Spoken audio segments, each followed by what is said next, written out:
Hello,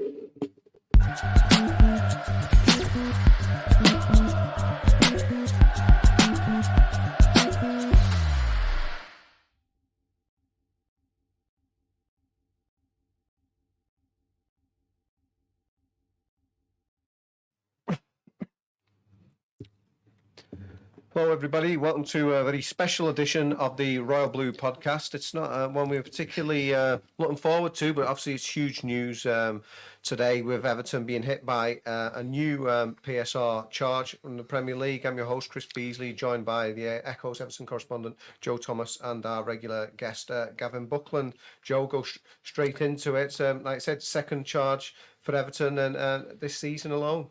Well, second charge in consecutive years, essentially, isn't it? So this obviously relates to the financial year that ended in the summer of 2023. So that's last summer, 12 months before that, and they are rolled into the years before then. So the 2022 financial year and the 2 years before that, which are amalgamated because of COVID. So essentially it's a rolling 3-year period, and this contains 4-year periods. And basically it sounds like what Everton have admitted to the Premier League, because if you look at the Premier League statement, and probably it's important to say the Premier League say Everton have confirmed that they've breached PSR rules.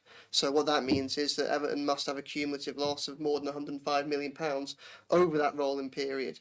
As a result of that, the Premier League, despite obviously, we've already had one hearing and the 10-point punishment for a large section of those years, despite whatever mitigation you take for that, the Premier League is concerned enough by what Everton did in the last 12 months, the new 12 months, to hit it with another breach. And, we're now in the process of wondering when that's going to be. It will take place this season, the hearing over that, but the appeal will come first. I think it obviously makes sense. And Nottingham Forest have also been charged, but I think it's clear that neither Forest nor Everton's case can really take place before Everton's appeal against its previous judgment can be heard. And just to stress for anybody listening, obviously Everton are appealing that case. They're not appealing the verdict and saying that they're innocent. What they are doing is they're appealing based on two elements. One is they're saying that the sanction, the 10 points, was disproportionate, and they're asking for a reduction in that.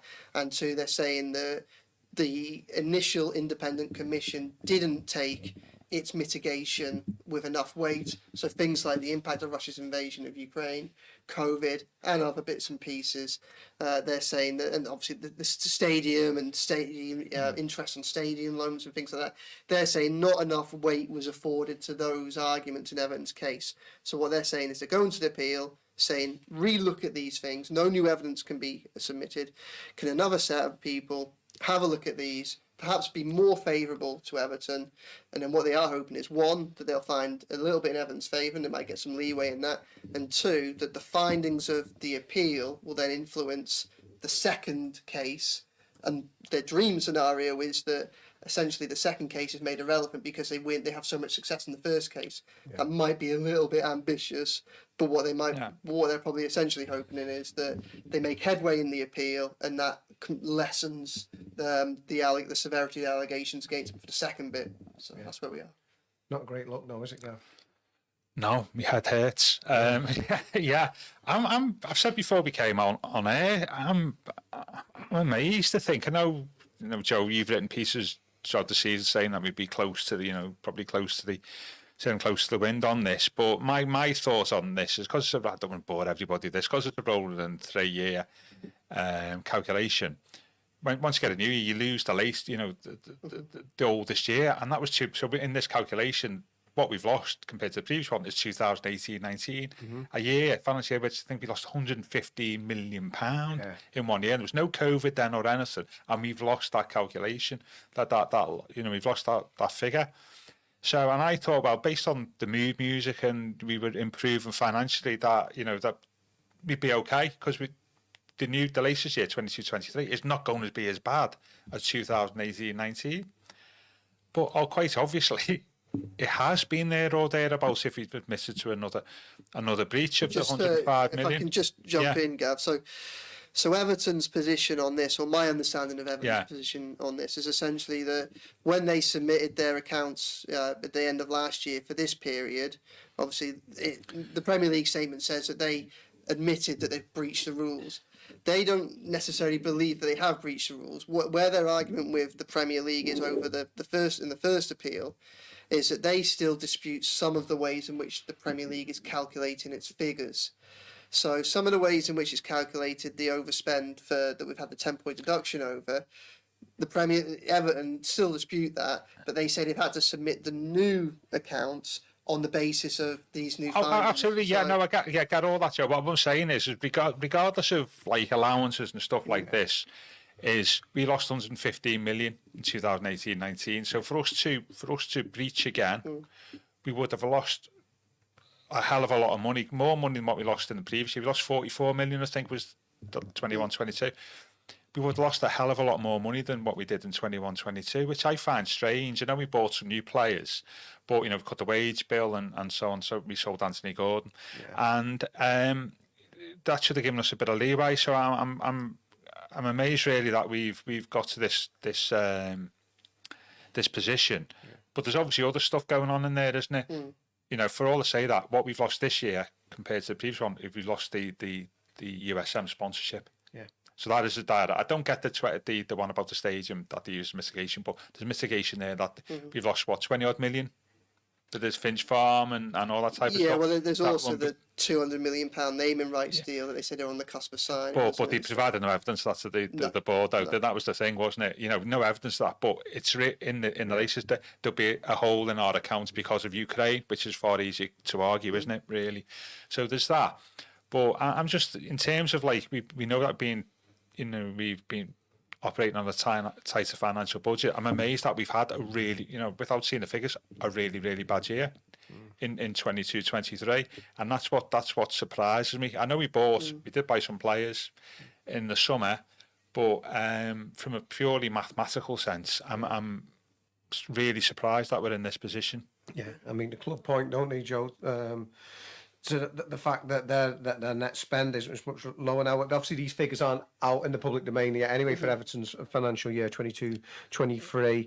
But obviously, that was the summer that Frank Lampard was there, made his purchases. But then, as we've mentioned already, it was the sale of Anthony Gordon in the January transfer window, I believe. Only Brighton and Hove Albion, who sold Moses Caicedo for 115 million, and Luton Town got a smaller net spend. So it's a bit of a tough corner to find yourself in. Yeah, it is. Just to kind of wrap up the point that you interrupted, Gav. Sorry for that. Well, I think the point I was trying to make and didn't make very succinctly is in the Premier League's terminology, Everton confirmed it breached PSR.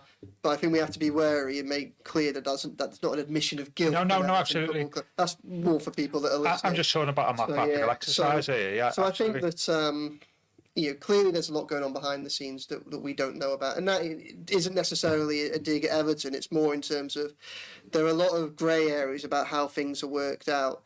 We've lost a huge year of losses from the accounting period. What we probably don't know from that accounting period is that £115 million loss. Maybe it was that a significant amount of that could be claimed back under the add-back system. Maybe a big chunk of it was... There was nothing. You could only claim about 15 million for that, so that'd be the normal women's football team academy. There was nothing, no COVID or... What about stadium or anything? So I think there wouldn't have been very little. I just think, I'm just surprised, really, about the position, because it would imply that we've had a far worse financial year in 22-23 than 21-22. That's what I take from this. And I'm just trying to, in my own head, trying to work it out. I mean, the other thing as well is that probably has not helped us is we've got a lot more, dare I say, as we all know from the Commission, interest-bearing loans that we've got. So the interest on them high interest rates will come into it. But this the frustrating thing about this whole exercise is, people have got to go out and write stuff and analyse all this, but nobody's got any numbers to work with. No. Neither the club nor the Premier League give any details on this, so we don't know. And as supporters, and we all are supporters, aren't we? Well, we need to know that, don't we? It's our club. I don't know whether everyone will argue about we can't really publish the accounts yet because I think it's the end of February is the final. It's got to be the company's house, but at least give some indication there to us. I'm not criticising Everton there, it's more on the Premier League really, to give us some, what's the calculation, underpinning all this, because otherwise we're just it's hypothetical exercise, isn't it? I'm talking about stuff we can and can't count. You're talking about stuff that may come into it, but we don't really know, do we? We've got an idea in our head, but we can't really quantify it, can we? Well, no, And that's we a can't, frustrating for me. that's it, because so much of it goes on. The calculations are done behind the scenes on the rules that we don't really understand with figures that we don't have available. So, it's all well and good pointing at net spend, and that's something that the club is very eager for us to do. But clearly there must be, it's not, all is not as it seems. Because from what we can see publicly, like what you say, Gav, it's hard to have imagined Everton getting into this position again. Now, one of the things I've written is if you look in the depths of the case notes from October, the Premier League give a pretty clear indications to what they thought about Everton's transfer spend. So Everton say their net spend is positive. You look over their transfer windows over recent years and they say it's evidence of a newfound financial maturity and restraint and things like that. And we know that they've brought in big transfer fees. We know they've hardly spent any money. We know that they've lost big wages from the books, trend that's continuing and likely to carry on continuing this window and in the summer probably as well, regardless as to whether or not 777 come in. But when you look at it all, like, the Premier League Everton were trying to argue that positive trend in terms of transfer spending that continues into 2023. That's in the commission. Premier League say no, it doesn't, and they point to that summer spending of a Frank Lampard. The signings of the likes of Amadou Onana, James Garner, Dwight McNeil, all on permanent. Neil Maupay, permanent deals that they paid money up front for. Loans for Conor Cody, Ruben Vinagre. Obviously they got Idrissa Gueye they got James Tarkowski in. I guess what we don't know is the precise makeup of what were payments up front, what were deferred payments, how those unfolded. I guess It'll be amortised. I know it'll be amortised. So I don't know what. So we never know deals the real figures. no. We never know what was paid up front. And if things them like transfer that. deals were £80 million in total, and we're all approximately all on 4-year contracts, we'd have 20 million quid that we'd have to add as amortisation for that year. But we sold Anthony Gordon for 40. And this is where I'm trying to reconcile it, because there's other stuff going on. As I say, we've lost the USM income for 22-23. But then again, at the same time, we got extra money from the overseas TV rights went up in 22-23, so we probably got an extra 10 or 15 million for them. So that sort of balances each other out. There'd also be the Frank Lampard, his departure and his team. But Benitez was in the year before, so there's some similarities in the financial years, and I'm just trying to get my head around it.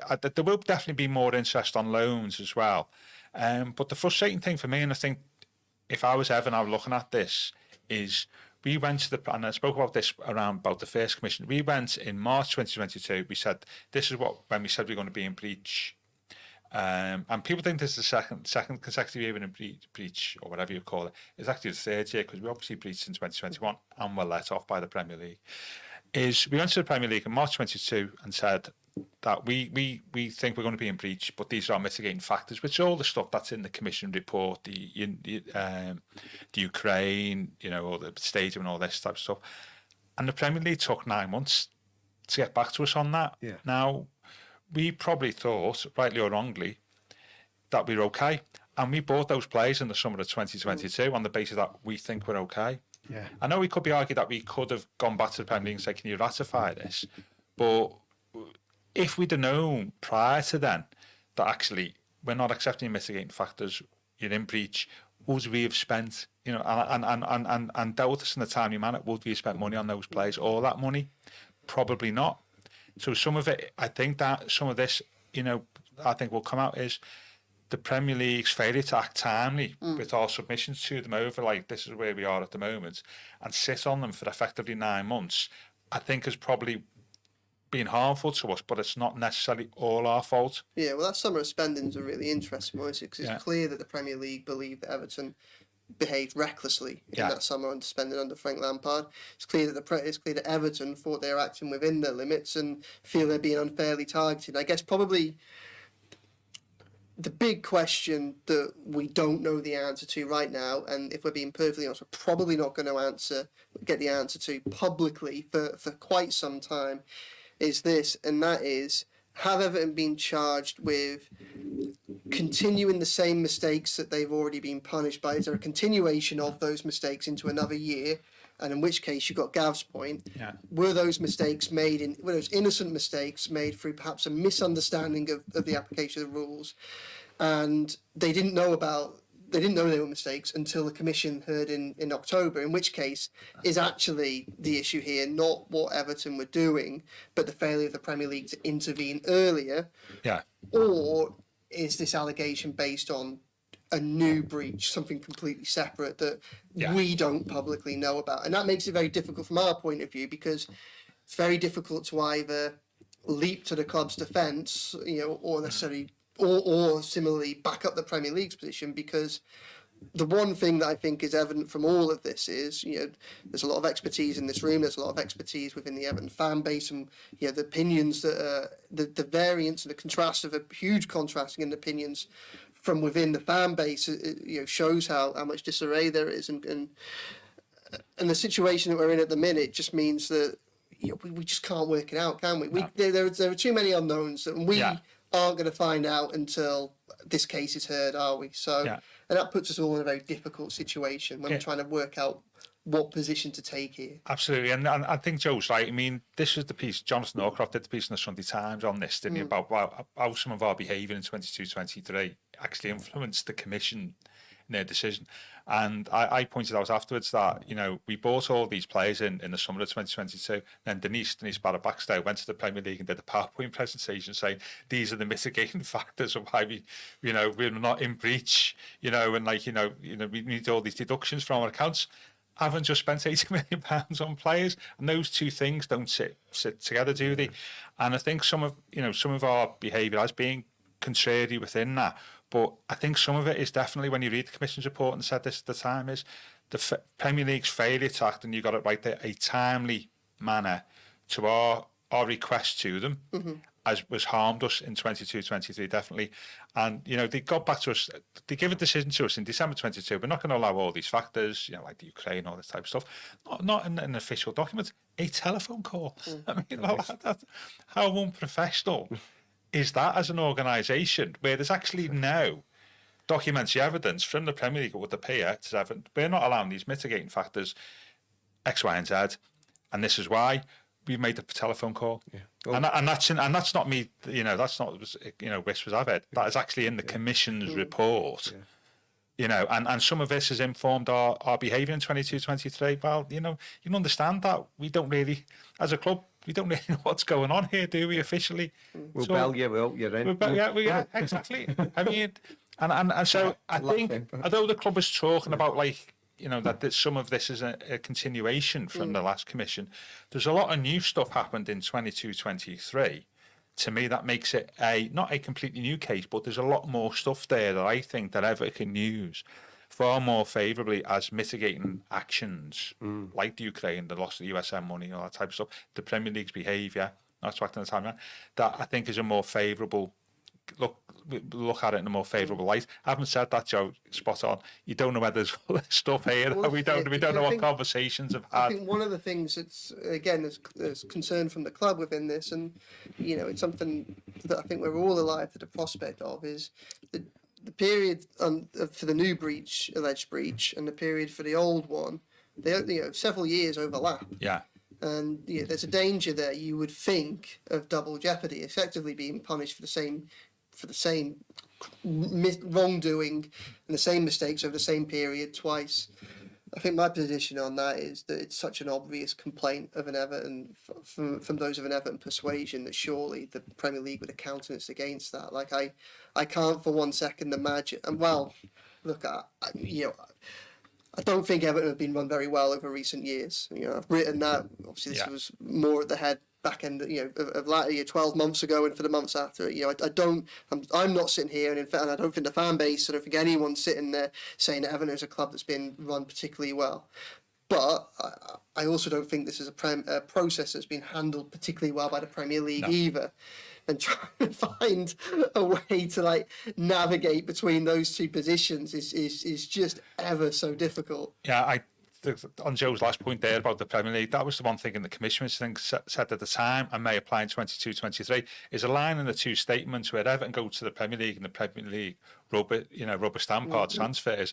whilst at the same time telling us if you overspend, it's all your risk. Well, what's the space I in think between? one thing that I think we probably have to bear in mind is for a long time the club narrative has been that it's been transparent and in open dialogue with the Premier League. Yeah. And I think that we've taken that at face value. It may well be that the club has believed that to be the case.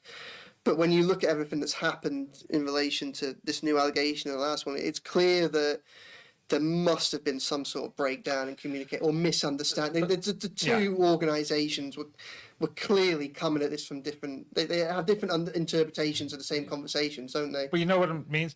It's like the mixed messages the Premier League's given out there. Yeah, it's okay to buy player X. Oh, by the way, if you overspend, it's all your fault. Well, why do we have to go to get permission off you? Then you should just leave us.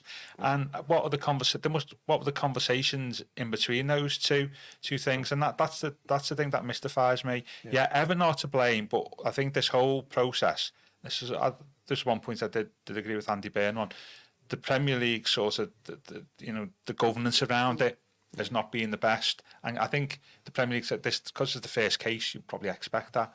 It will be defined, I suppose. But we've been victim of that, I think, a little bit, albeit we've dug a massive hole for ourselves, haven't we? Yeah, I mean, interesting. Gav mentions Andy Burnham. You mentioned double jeopardy, Joe. While I've been on air, actually live, Liverpool City Region Metro Mayor Steve Rotherham, who was also with Andy Burnham at that meeting, the Everton FAB meeting that you and I both attended yesterday, covered that for the Echo. He's actually tweeted while we've been on air, and he writes, the Premier League's announcement today means that Everton Football Club potentially face being penalised twice within the same season for alleged breaches covering the same period. In short, the club is facing double jeopardy.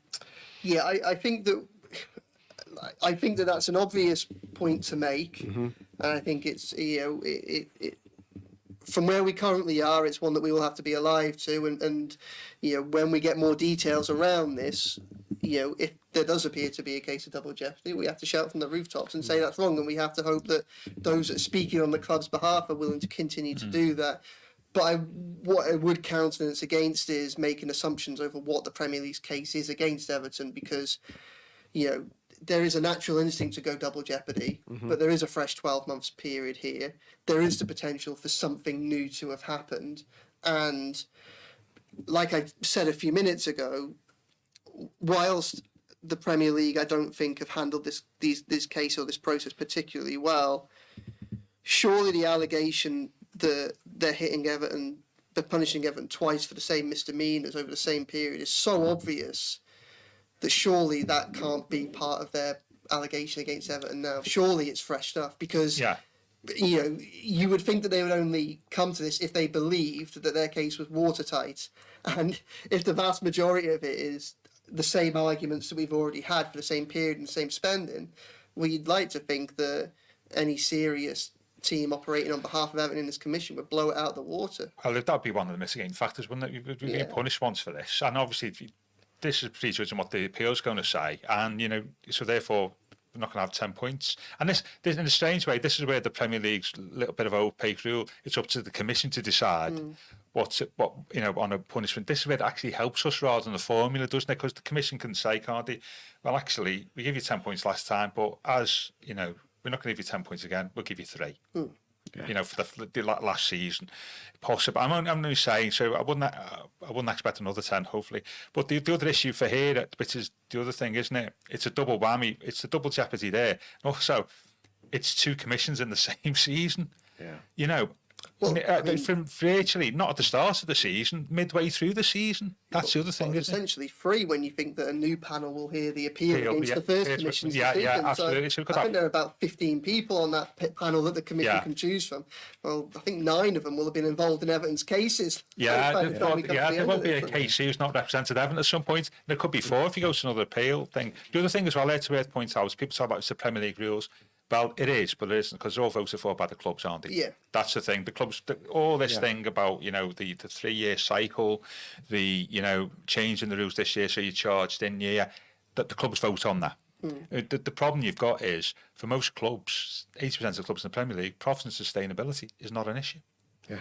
It's clubs like us that who are problematical, aren't they? So when people say it's Premier League rules, they are but they're voted by the clubs, and the clubs are the stakeholders at the end of the day. It's not the Premier League making it up. Yeah, swearing in the last 5 minutes now, and we've had a couple of comments, questions coming through from listeners and viewers, so I'm glad to have that. So I'll put this one to you, Joe. Two Wheel Lucas on YouTube says, do you think the club should give a statement to reassure fans? Well, they have in a way, haven't they? Yeah, they have. They've said that they're going to defend their position. The club's position is very clear. Their priority, they consider their priority to be the appeal, because they think that their solution to the problems caused by the second charge could be dealt with in that appeal process. So they're going to go to the appeal whenever that will be heard first before the new charge. They're going to essentially make the same arguments again and hope that a new panel basically are more favourable towards one of the interpretations of some of these legal and technical complexities, and they're hoping that if they make headway there, that will therefore either bring them into compliance under the new year, so therefore there's no breach and no case, or at least make their arguments a lot stronger in that new case, which might then make any sanction far less severe. So yeah, another one from YouTube, Liam Dunn. He says, if one breach can roll over into a second year on a 3-year period, what's to stop this being pointed at as a gain next January? yeah, well, I mean, that's it. I mean, one of the things, conversations I've had with the Premier League over recent months, and it's established that there's no protection in place for having already been done. So you can be done in consecutive years. So, obviously that is what's happening now. And I don't see, in principle, I don't see anything there to prevent Everton from being done again next year. The only thing I probably say is, again, I think the rules, I suppose, we don't know the full details of this, but there is a slight change in rules expected this summer. And then, at which point do you get done under the old rules, you get under the new rules, and on a 3-year-old programme. Exactly, I mean, so, and they're very draconian, the new rules as well. Yeah, they're far more draconian than the rules we've got at the moment. So, because of the UEFA ones, so, well, they're going to be based on them. They're probably a bit more draconian, but no, I agree. I mean, I think this double jeopardy. I think it feels wrong, doesn't it? Really, and they're twice in the same season. It just feels wrong, doesn't it? Really, of course it does. and I have a problem with that. But these are the rules signed up by the clubs. Yeah. And PSR isn't a new thing. We perhaps look at all this, and a lot of the grey areas exist because of so much unusual stuff has happened in the last few years. COVID, Russia invasion of Ukraine.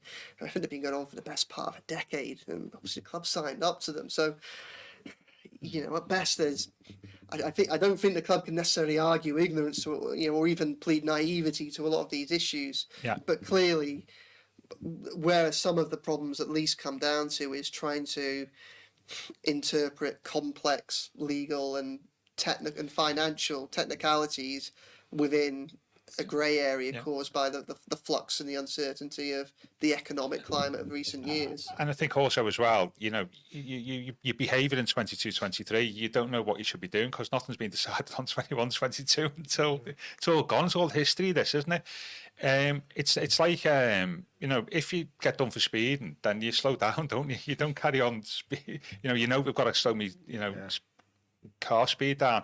On this, if we'd known at 21-22 you're definitely in breach, we probably would have changed a little bit in 22-23, didn't we? But there was no process in the Premier League to decide on anything then, was it? And I think that's another thing we can argue.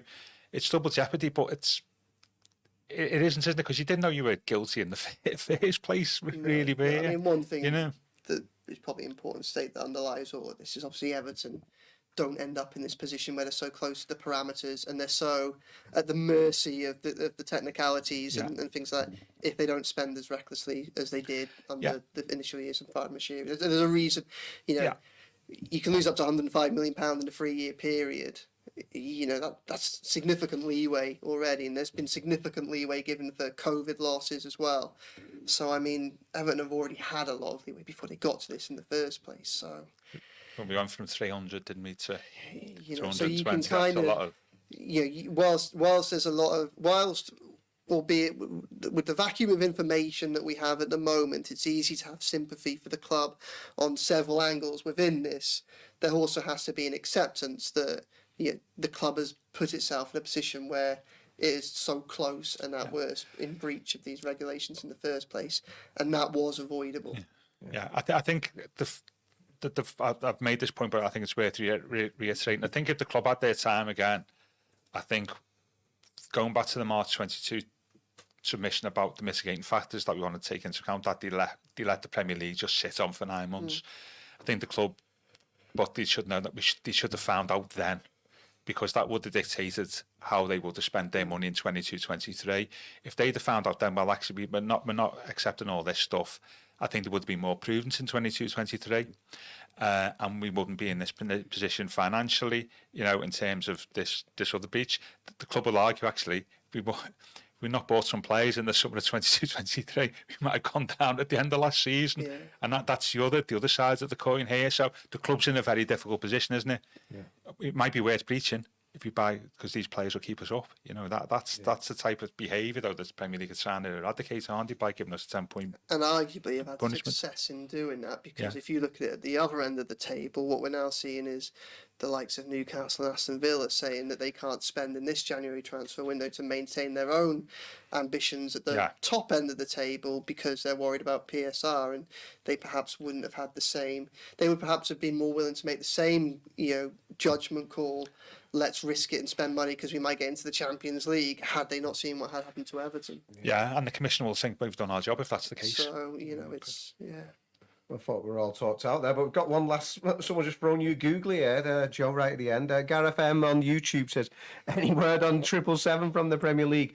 Have they knocked them back? No word from the Premier League on that. 777's position essentially on this is they built a lot of this into their negotiations with Farhad Moshiri. Mm-hmm. So, obviously one thing they have had is access to Everton's accounts for a long time, and an understanding of where Everton's sitting, albeit guided by the club, I should imagine, when it comes to compliance with PSR. But they agreed a deal with Moshiri with the possibility of sanctions looming over Everton at the time, and I think that they're not set to run away because a second set of allegations has been made against Everton. I think that's factored into their negotiations. I think the price that they end up paying is fluid, dependent on the club that they ultimately inherit in its position. Yeah. So, no word on them yet. And I mean, we're just in this kind of really bizarre situation at the moment where the Premier League is just completely controls the future of Everton Football Club. We've got PSR appeal, we've got another PSR breach, and we've got them running the rule over 777 and potential new owners, haven't we, at the moment? And their hands are full with Everton at the minute, aren't they? Yeah. Well, it's been another day of high drama at Goodison Park. Not a ball kicked, but thank you, Gavin Buckland, for joining us, and my colleague Joe Thomas. We don't know where Everton are up to in the Premier League, so thank goodness we've got the good old FA Cup on the horizon now. And well, that's probably one thing just to say. I mean, we talk about the powers that be spend so much time talking about how apparently the football fans are at the heart of everything they should do and what make the game beautiful. Well, this is another example of the chaos this has caused, because how can you take the Premier League table seriously for the next 4 months? You've got Everton that have got one deduction that might be reduced, we don't know. They could have another points deduction. You've got Forest could have a points deduction. What do Luton and Burnley do right now? Do Luton and Burnley go, you know what? I mean, and Sheffield United, but they've perhaps shown a little bit less fortitude in terms of their ambition to stay in the Premier League. But if you're one of them now, halfway through a January transfer window, do you go, now might be the time to actually spend £20 million on a new striker or a player that might keep us up, because we reckon that we might be, the situation might be favourable, but then they might get to the end of the season and Everton might have a points deduction reduced. Neither of them might have a points deduction. They could be gambling their money based on something that they don't know the future's going to hold. But I mean, how can you look at that table and take it with any serious, take it seriously over the coming months? And I mean, the relegation battle, because obviously Everton and Forest currently are within it. We know that's with asterisks next to it. I mean, their position could be made even worse. Could have 2 asterisks next to it. There could be 3 asterisks on the Premier League table by the end of it. And there's just no clarity in sight, because if Everton's appeal's got to be heard first, even once you get through that, you've then got 2 new cases to hear. And, this is, I mean, we're in a position where it is genuinely possible, because of the way in which the Premier League's backstop date for these prosecutions and their culmination is actually a week after the season concludes, we could have the table changing. In theory, we could have the table changing after the final ball has been kicked. We talk about VAR taking the spontaneity out of the celebrations. Well, imagine you're there on the final day of this last season, like we were at Goodison back in May, where you think that you've survived on the last day of the season, and then 5 days later, you're relegated by press release. I mean, bit of a mess, isn't it, really? That's what we're saying. There you go. Final words to Gav. Bit of a mess, isn't it? This has been the Royal Blue Podcast.